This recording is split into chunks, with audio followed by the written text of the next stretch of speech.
I just got done watching my most anticipated film for all of Sundance 2023, and that is Magazine Dreams, directed and written by Elijah Banim and starring the likes of Jonathan Majors, Haley Bennett, and Taylor Page. Now, this movie is about a black amateur bodybuilder who struggles to find human connection in this exploration of celebrity and violence. The reason that this was my most anticipated film for all of Sundance 2023 is because Jonathan Majors is currently my favorite up-and-coming actor, but I would say he's no longer an up-and-comer. He is here to stay. Before we get any further into this review, if you guys love indie movies and blockbusters, this is certainly a channel for you guys. I always try to post a video every single day talking about movies and TV, so make sure to hit that like and subscribe button because we have tons of Sundance videos coming out, as well as make sure to comment down below your guys' thoughts. Did you get to check this one out at Sundance? Did you not?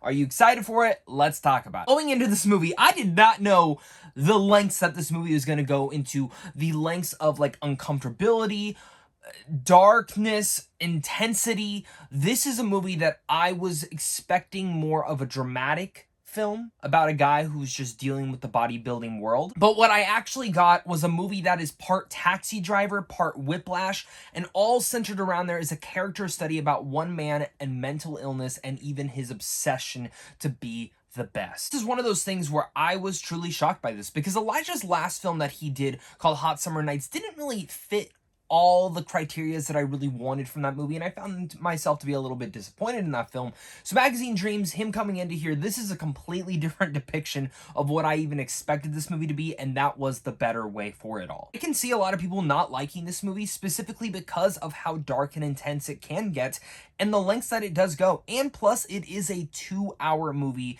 and maybe that won't be everyone's cup of tea, but we'll save that for when I talk about the cons. Just flat out, starting with my pros, Jonathan Majors, this is the best performance of Sundance so far, as well as the best performance of 2023. It's gonna take a while for a performance to beat him out of this film. Honestly, I keep going back and saying this in any time that I talk about Jonathan Majors, but the smartest decision that Kevin Feige ever did over at Marvel was hiring this guy to be the next big bad for the MCU. After seeing this movie, I cannot wait to see his performance in Ant-Man Quantumanium and whatever else they decide to do with him as Kang the Conqueror, because if it just what we got from Loki was great, I can only imagine that the rest will be excellent. Magazine Dreams is a movie that features, again, a masterful performance and a career best from Jonathan Majors. Out of any other performance you've ever seen from him, this is at his top tier. Not just because of the physicality that he had to get into, because it is absolutely insane the physicality that he is in, but also just the depiction of mental illness. And the writing from Elijah is actually one of the strongest aspects of this movie, is because the more you learn about our main character, there's signs and ways that Jonathan Majors is able to have you sympathize with him and then equally be terrified of him the next second. And there's moments in here with like Haley Bennett, for instance, where he goes on a date with her, and it is one of the most uncomfortable date sequences that I've ever seen in any sort of movie. And I just sat there on edge the entire way through, wondering how they were going to play this out and where it was going to lead into. Another sequence with Taylor Page is absolutely terrifying as well, because again, this is a character that is very unhinged and, as we see, do very despicable things throughout here.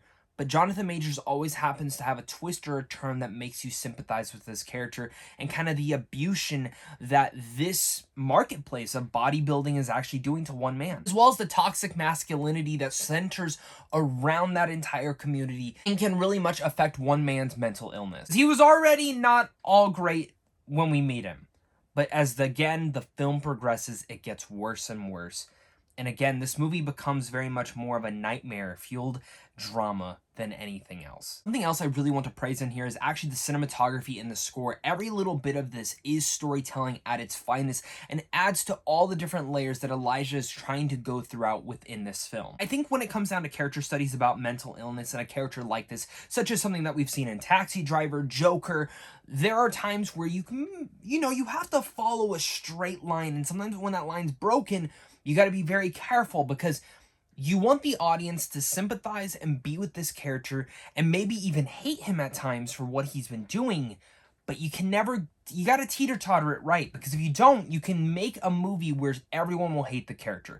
And I can see that happening, where people might hate the experience that they're getting in here, might hate following this character, and might even find the film to be a little bit too repetitive and too long. For me, though, I can maybe see the repetitiveness And maybe the ending wasn't completely there for everyone involved from what I've been seeing on the internet, but for me, everything really much made for a masterful experience, and one that I think is intense and you truly never know where it's going to go next. And that's what I loved with my experience with Magazine Dreams, as well as just love the entire film overall. That's where I go as far to say I'm not ready to call it a masterpiece yet, but it's almost there. And I think if I had the chance to rewatch this again, I think I'd be able to really find that fine-tuned, if I could call it one. But what I can call a masterpiece is Jonathan Majors' performance. This is a masterful work, a masterful performance from someone who absolutely deserves it. Magazine Dreams is just, again, that word, masterful. It's uncomfortable, it's terrifying, it's intense, and it's truly an unforgettable experience. And it's already my favorite film for Sundance 2023 as of right now. And I don't see another film beating Jonathan Majors' performance, at least. Maybe there will be another film I see that I absolutely love more than that, but this film was everything that my expectations hoped it would be, as well as at least in quality. But what the actual film had under its surface, whether when it comes down to its themes, its thematics, what it was trying to say, that is where it really struck a chord with me and really hit hard. And these films are hit or miss for me. I love Taxi Driver. I love Whiplash. I love that they kind of combine the both within there, within obsession, mental illness, and certain things like that. But, you know, I'm not the biggest fan of Joker. So, per se, this is a movie that really checked the boxes for me. And with all that said, I'm going to give Magazine Dreams an A. Make sure to let me know down below your guys' thoughts on this movie. Are you excited for it? Are you not? Thank you so much again for watching this. And, of course, until next time, stay classy.